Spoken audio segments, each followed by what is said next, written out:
নমস্কার বন্ধুরা, আজকে আপনাদের সাথে আমি একটি দারুণ স্বাদের আলুর দমের রেসিপি শেয়ার করতে চলেছি। এই রেসিপিটা আশা করছি আপনারা কোনোদিনও খাননি, কারণ এইটা আমার নিজস্ব রেসিপি। তো সবার প্রথমে আমি ছোট ছোট আলু সেদ্ধ করে একটা কাঁটা চামচের সাহায্যে এরকমভাবে ছিদ্র করে দিচ্ছি, যাতে ভেতরে মশলাগুলো ভালো করে ঢোকে।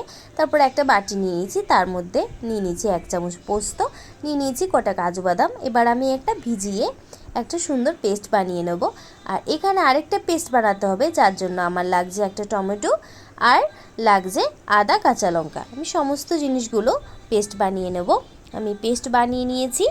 এবার এদিকে আমি পোস্ত আর গাজর পেস্টটাও রেডি করে নিয়েছি। এবার আমি কড়াই বসিয়ে দিয়েছি। কড়াই বসিয়ে দিয়ে কড়াইয়ের মধ্যে আমি সাদা তেল দিয়ে দিয়েছি। এই রান্নায় সাদা তেলটাই ব্যবহার করবেন, তাহলে রান্নাটা ভালো হবে। এবার আমি আলুগুলো সুন্দর মতো নুন আর হলুদ দিয়ে ভেজে নেব। একদম লাল করে ভেজে নিতে হবে আলুগুলোকে। এই যে দিয়ে দিলাম হলুদ, তারপর আমি সুন্দর করে নেড়েচেড়ে একদম ভালোভাবে লাল করে ভেজে আমি তুলে নেব একটি পাত্রে।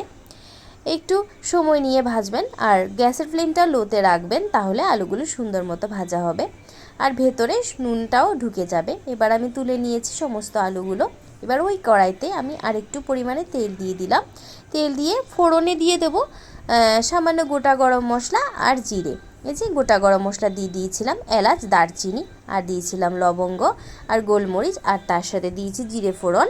আর এবার যে পেস্ট আমি বানিয়ে রেখেছিলাম টমেটো, কাঁচা লঙ্কা, আদা, সেই পেস্টটাও দিয়ে দিলাম। দিয়ে আমি পেস্টটাকে ভালো করে কষিয়ে তার মধ্যে দিয়ে দিয়েছি 1 চামচ লবণ, দিয়ে দিয়েছি 1 চামচ হলুদ গুঁড়ো, দিয়ে দেবো 1 চামচ লাল লঙ্কার গুঁড়ো, আর দিয়ে দেবো 1 চামচ ধনে গুঁড়ো, দিয়ে দেবো 1 চামচ জিরে গুঁড়ো। আপনারা লাল লঙ্কা যদি বেশি ঝাল হয়ে যায়, ঝাল কম খেতে পছন্দ করেন, তাহলে সেই জায়গায় আপনারা কাশ্মীরি লঙ্কার গুঁড়ো ব্যবহার করতে পারেন। তারপর আমি ভালো করে নেড়েচেড়ে মশলাটা কষিয়ে যে পোস্ত আর গাজর পেস্টটা বানিয়ে রেখেছিলাম সেই পেস্টটাও দিয়ে দিলাম। আর মিক্সিটাতে একটু লেগেছিল বলে আমি ধুয়ে মিক্সি থেকে একটু জল দিয়ে দিয়েছি। এবার এই মশলাটাকেও সুন্দর তেল ছেড়ে ওঠা অবধি কষিয়ে নেব। তারপর এখানে দিয়ে দিয়েছি মটরশুঁটি।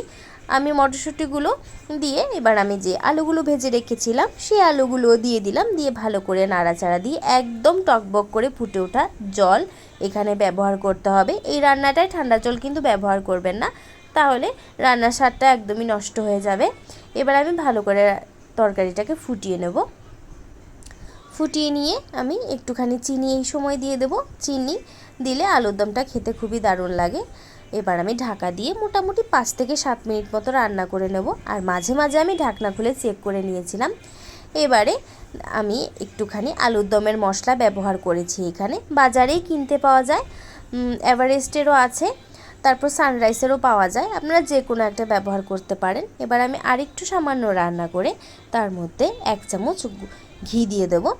ঘি দিলে ফ্লেভারটা আরও অনেকটা সুন্দর হয়, তাই আমি 1 চামচ ঘি ব্যবহার করেছি, আপনারা ঘিটা না দিলেও পারেন। এবার আমি গরম গরম ফ্রাইড রাইসের সাথে সার্ভ করেছিলাম। খেতে কিন্তু অসাধারণ হয়েছিল। আপনারা জানাবেন আমার রেসিপিটা আপনাদের কাছে কেমন লেগেছে। আপনারা সবাই আমার পাশে থাকবেন। আমার ভিডিওগুলো ভালো লাগলে অবশ্যই লাইক করবেন, একটা কমেন্ট করবেন। টাটা, সবাই ভালো থাকবেন, সুস্থ থাকবেন।